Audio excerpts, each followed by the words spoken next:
Hi hello నమస్తే. నేను బాగుండాను, మీరు కూడా బాగుండారని అనుకుంటున్నాను. సమ్మర్ అయిపోయి రైనీ సీజన్ స్టార్ట్ అవ్వగానే విపరీతమైన దోమలు వస్తాయి. ఈ సీజన్లో డెంగ్యూ చాలా విస్తరిస్తుంది.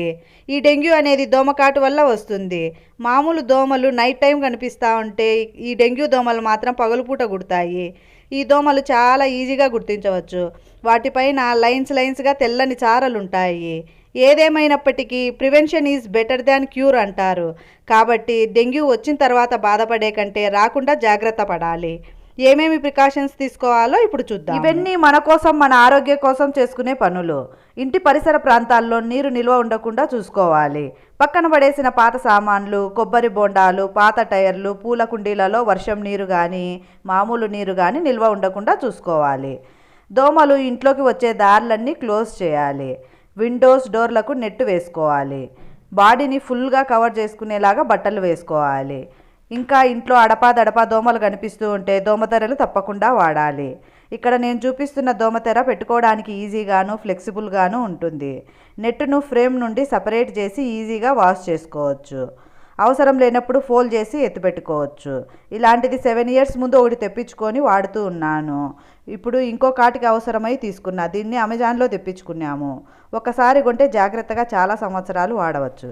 డెంగ్యూ ఫీవర్ వచ్చినప్పుడు ప్లేట్లెట్స్ తగ్గకుండా తగ్గిన ప్లేట్లెట్స్ను పెంచుకోవడానికి ఎలాంటి ఆహారాలు తీసుకోవాలో ఈ వీడియోలో మనం చూద్దాము.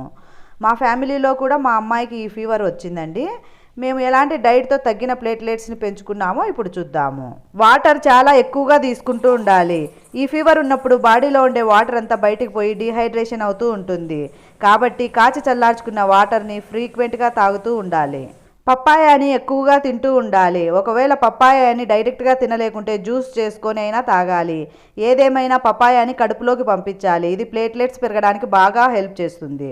పప్పాయ తింటే వేడి చేస్తుంది అనుకుంటే నీళ్ళ మాదిరిగా మజ్జిగను చిలుక్కొట్టుకొని తాగితే వేడి చేస్తుందనే ఇబ్బంది ఉండదు. అలాగే బాడీ డీహైడ్రేషన్ కాకుండా ఉంటుంది.